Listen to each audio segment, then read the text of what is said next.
అందరికీ షలాం. ప్రార్థన.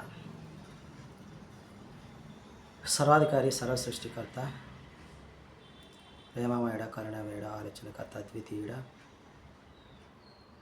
యుగయుగములు జీవించు మమ్మల్ని జీవింప చేస్తూ ఉన్న తండ్రి, మీ ఘనమైన నామములకు స్తుతులు స్తోత్రాలు చెల్లించుకుంటున్నాం తండ్రి. జయించువారు తెల్లని వస్త్రములు ధరించుకొందరు. జీవగ్రంథంలో నుండి అతని పేరు ఎంత మాత్రము తుడుపు పెట్టక నా తండ్రి ఎదుటను ఆయన దూతల ఎదుటను అతని పేరు నేను ఒప్పుకొందునని వాగ్దానం చేసిన అదోనై మీకు స్తోత్రం. నా జనము నీవే అని సియోనుతో చెప్పినట్లు నీ నోట నా మాటలు ఉంచి నా చేతి నీడలో నిన్ను కప్పి ఉన్నాని వాగ్దానం చేసిన అదోనై మీకు స్తోత్రం. దేవుని మూలంగా పుట్టినవాడు తన్ను భద్రం చేసుకును గనుక దుష్టుడు వాని ముట్టడు అని వాగ్దానం చేసిన అదోనై మీకు స్తోత్రం.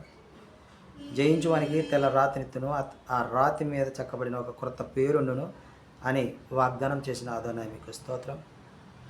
ఎలోహింకి యెషువాకును యాజకులైన యెషువాతో కూడా 1000 సంవత్సరములు రాజ్యం చేయుదురు అని వాగ్దానం చేసిన అదోనై మీకు స్తోత్రం.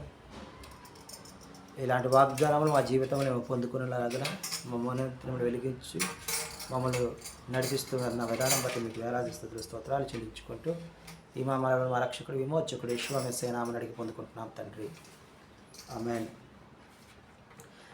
ఈ అవనిలోన అనురాగాలు అల్పమైనవి గాని మనుషులు చూపించే మమకారాలు మారిపోవును గాని ఈ అవనిలోన అనురాగాలు అల్పమైనవి గాని మనుషులు చూపించే మమకారాలు మారిపోవును గాని నీ ప్రేమానురాగం అంతమవ్వదు, నీ అనుబంధం మార్పునొందదు.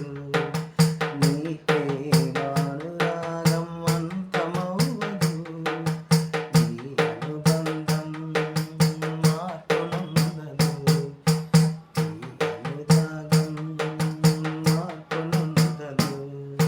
నీ పేరు పోయబడిన పరిమళ తైలం, నీ ప్రేమ పొందుకున్న బ్రతుకే వెన్నం. జగముల నేలే నా యెషువా, యుగముల రాజా నువ్వేనయ్యా. నీకే నా ఆరాధన, నువ్వే నా ఆలాపన. 2 దినవృత్తాంతాల గ్రంథము 30వ అధ్యాయము మనం ధ్యానించుకుంటూ ఉన్నాం. ఈ 30వ అధ్యాయంలో హిజ్కియా పస్కా పండుగ ఆచరించడానికి ఇజ్రాయేలు వారికి యూదా వారికినేమో వర్తమానం పంపుతారు.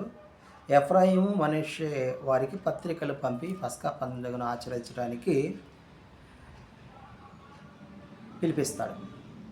అయితే సేవకు చాలినంత మంది యాజకులు లేని కారణంగా పస్కా పండుగ మొదటి నెలలో సరిగా జరగకపోవటం చూచి హిజ్కియా మరి ఉన్న అధిపతులు అందరూ కలిసి 2వ నెలలో పస్కా పండుగను ఆచరించ యోచన చేసినట్టుగా ఎదురు చూస్తున్నాం. అప్పుడు బెయర్షెబా మొదలు దాను వరకు ఇలాగూ 2వ నెలలో పస్కా పండుగను జరపడానికి మీరు రావాలి, యాజకులుగా ఎవరైతే ప్రతిష్ఠ చేసుకుంటారో వారందరూ కూడా మరి ముందుగా వచ్చి ప్రతిష్ఠిత చేసుకోవాలని చాటించినట్లుగా ఎదురు చూస్తూ ఉన్నాం. ఆ తర్వాత ఈ రాజాజ్ఞ ప్రకారము తాకీదులు చేయించి ప్రచారము జరిగించినట్లుగా చూస్తూ ఉన్నాం. ఏమనంటే, మీరు అదోనై వారి వైపు తిరుగడి, మన పితరులు ఆ విధంగా తిరగపోవటం వలన వారిని వినాశనానికి అదోనై వారు అప్పగించారు. మనం ఆ విధంగా ఉండకుండగా శాశ్వతంగా పరిశుద్ధపరిచిన అదోనై వారి మందిరంలోనికి ప్రవేశించి ఆయన యొక్క మహోగ్రత నుండి తప్పించుకోవడానికి మనము తప్పించుకున్నట్లుగా అదోనే వారిని యావే వారిని మనము సేవించుదము అని పస్కా పండుగకు హిజ్కియా మరి అందరినీ ఆహ్వానించినట్లుగా ఈ అధ్యాయం మనము గమనించగలం. ఆమేన్.